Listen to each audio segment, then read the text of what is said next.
राणा सांगा के जाने के बाद मेवाड़ का धैर्य डगमगाया, सीमाएं असुरक्षित हुई और तभी बहादुर शाह की महत्वाकांक्षा जाग उठी। उसकी सेनाओं ने चित्तौड़ को चारों ओर से घेर लिया।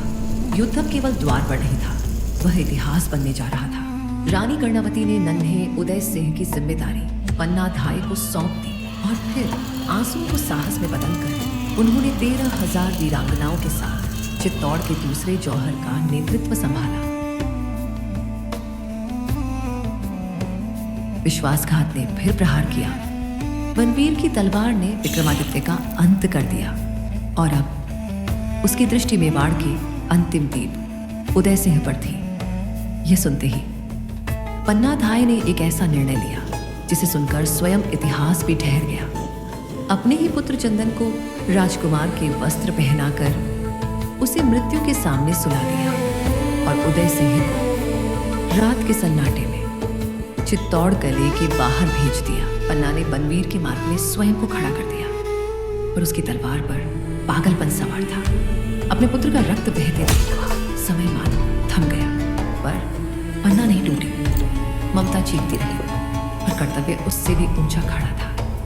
वह तुरंत उदय सिंह को लेकर निकल पड़ी।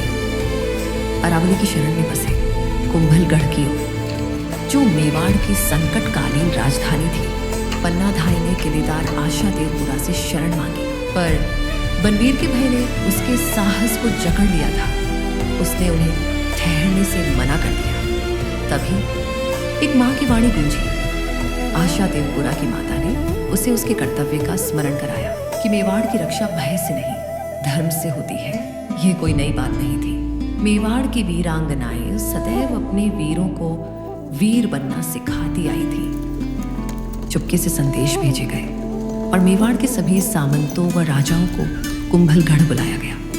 किले की ऊंची दीवारों के भीतर एक सत्य उजागर हुआ। उदय सिंह मरे नहीं थे। मेवाड़ का दीप अब भी प्रज्वलित था। समय के साथ उदय सिंह ने अपनी सेना संगठित की, अपनी शक्ति बढ़ाई और फिर आया वह क्षण जब अन्याय को ललकारा गया।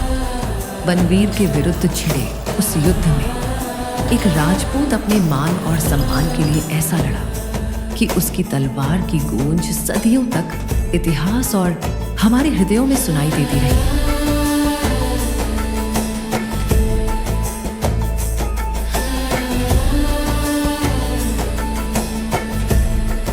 इतिहास वीरों को याद रखता है, पर बलिदान को नमन करता है।